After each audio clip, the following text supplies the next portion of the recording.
Bienvenue dans cette nouvelle édition de l'Africa Tonight. Au sommaire de l'actualité, belle performance économique en Tanzanie au cours de l'exercice 2017. La croissance a atteint 7,1%, dépassant les prévisions révisées du gouvernement estimées à 6,6%. Promouvoir l'agriculture grâce au tourisme, c'est un nouveau concept lancé par le mouvement des jeunes pour le développement durable en République démocratique du Congo, à découvrir dans la suite de ce journal. Et puis découverte également de l'orchestre Batonou Beat Band au Bénin, un groupe afro-punk qui met en avant la culture du griot tout en valorisant les langues locales du nord du pays.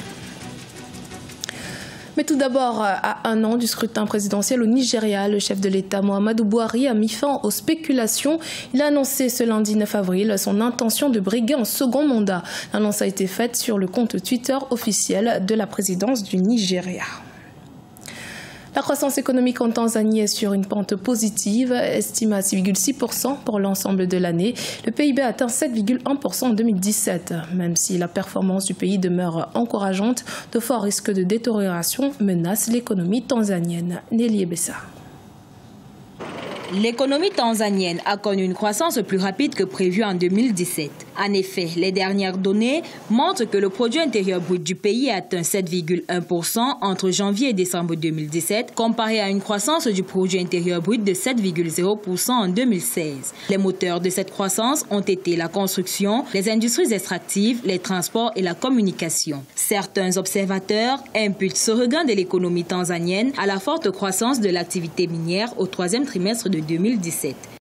Le pays a réussi à optimiser le management des industries extractives. Le pays a de nouveaux champs gaziers qui ont été mis en exploitation au cours des 3 dernières années et qui commencent à apporter des résultats significatifs au niveau du PIB. Le pays pourrait être globalement autour d'une trentaine de pourcents rien que pour le secteur des industries extractives.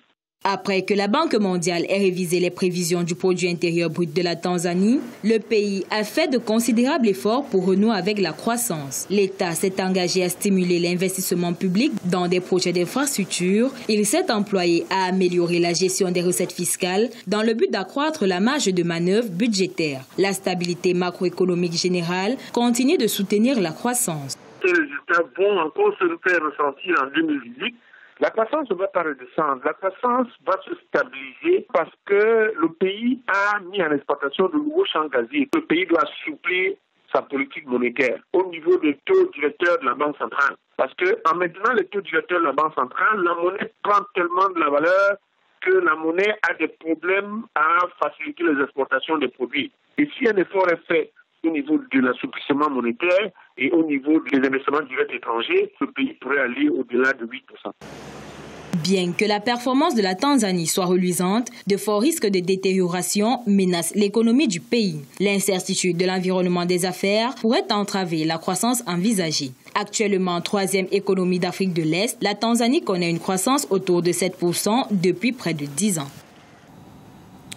En République démocratique du Congo, le mouvement des jeunes pour le développement durable a lancé un nouveau concept, l'agritourisme. Ce mouvement entend associer l'agriculture et le tourisme, 2 secteurs pouvant mieux contribuer au développement durable du pays grâce à leur potentialité encore sous-exploitée.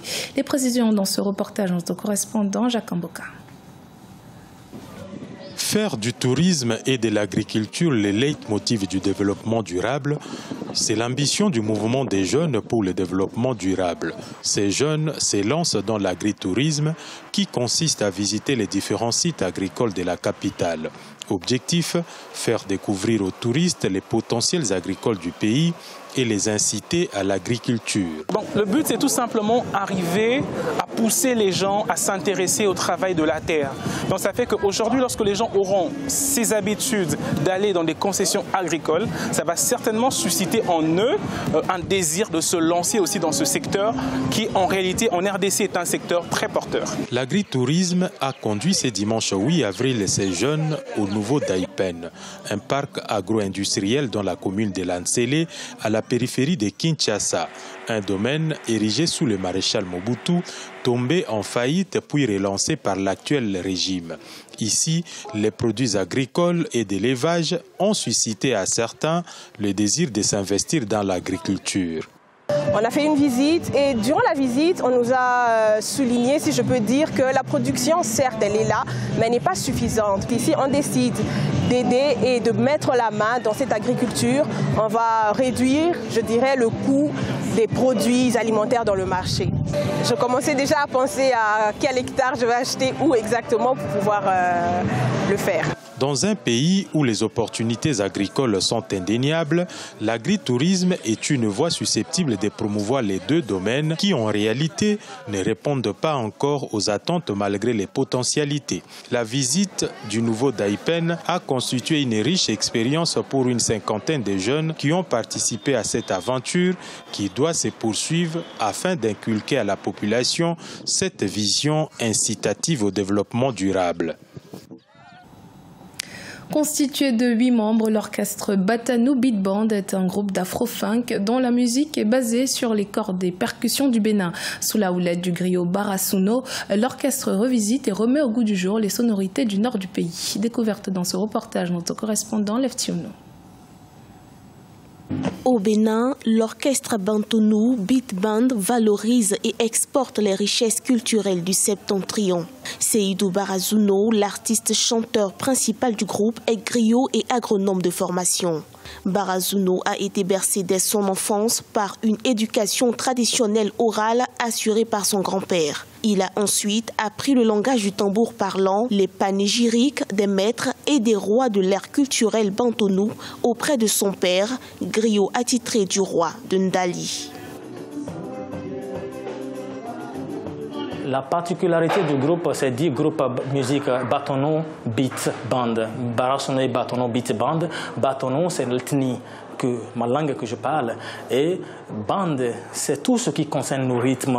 Vous voyez, donc Batanou Beat Band, c'est tous les rythmes, tout le rythme qui vient de l'ethnie Batanou que nous jouons ici, comme nous mettons en valeur à travers notre musique. Voilà, c'est ça ma particularité. C'est une musique de recherche, une musique scientifique, une musique de sens, une musique à étudier. La musique de l'orchestre Batanou Beat Band parle des réalités socio-culturelles et éducatives des régions au nord du Bénin. Créé en 2013, le groupe musical compte 8 artistes, dont un lead vocal, 5 musiciens et 2 chœurs. On a commencé en 2013. Avec l'album Touba déjà qu'on a préparé pendant 2 ans en studio. C'est le groupe qui a posé cet album en studio enregistré et ça a été vraiment passionnant. Cet album nous a permis de nous rencontrer, de voir qu'on a des potentiels, qu'on pourrait travailler ensemble. Et c'est, comme on le dit, en forgeant on devient forgeron. En travaillant ensemble, nous sommes devenus orchestre aujourd'hui. Et cette combinaison-là, ce mélange-là se ressent lorsque on est sur scène. Le chanteur principal Barasuno fait du slam dans ses chansons tout en valorisant les langues locales du Nord Bénin. Barasuno et son orchestre Batanou Beat Band s'activent afin de pérenniser leur musique. Ils ont à leur actif un album intitulé Touba. La sortie du second opus est annoncée pour la fin de l'année 2018. Abidjan, la capitale ivoirienne, accueille la 3e édition du Trifas ce samedi 7 avril. Ce tournoi de rugby à 7 des moins de 16 ans a vu la participation des clubs ivoiriens et togolais. Ce sont les éléphants à domicile qui ont dominé cette édition 2018. Retour sur cet événement dans ce reportage de notre correspondant Olivier Diacotin. Rugby Club Wangolo et son homologue de Divo sont les grandes gagnantes du tournoi de rugby à 7 des U16 au niveau féminin. Ces clubs de l'intérieur ont obtenu 2 victoires et occupent la première place des poules A et B dans ce tournoi. Chez les hommes, 3 des 4 premiers de poules sont des équipes d'Abidjan. C'est le cas de Trècheville Biafra Olympique, premier du groupe C. Je me sens bien parce qu'on a bien joué. Et je félicite mes amis aussi qui ont bien joué et qu'on a gagné le match. On le doit à notre encadreur. Il a tout fait, il met tout en œuvre pour que nous, on soit toujours au-dessus des autres. Le TRIFA, tournoi de rugby international des Fitini d'Abidjan et de Salaise, a été lancé en 2016. Objectif, détecter des pépites de la balle ovale pour alimenter les équipes nationales de jeunes au niveau du rugby. Ce tournoi compte se délocaliser à l'intérieur du pays pour les prochaines éditions afin de réaliser pleinement cet objectif. Au niveau de nos instances, au niveau du rugby, il faudrait qu'on en fasse plus. On en fait plus pour les enfants d'Abidjan. Il faudrait qu'on passe aux enfants de l'intérieur. Et il faudrait que ces enfants aient la chance aussi de participer à des compétitions. Et là, comme ça, on aura un développement national. C'est ça qui est le plus important. Il ne faudrait pas qu'on ait un développement zonal. L'édition 2018 du TRIFA a été sanctionnée par un match de gala senior entre Barbarian Sawara et Lambers. Une partie qui s'est soldée par un nul de 5 points partout. Voilà. C'était le journal de la rédaction. Merci de votre fidélité. Dans un instant, une nouvelle édition de l'actualité sur Africa 24.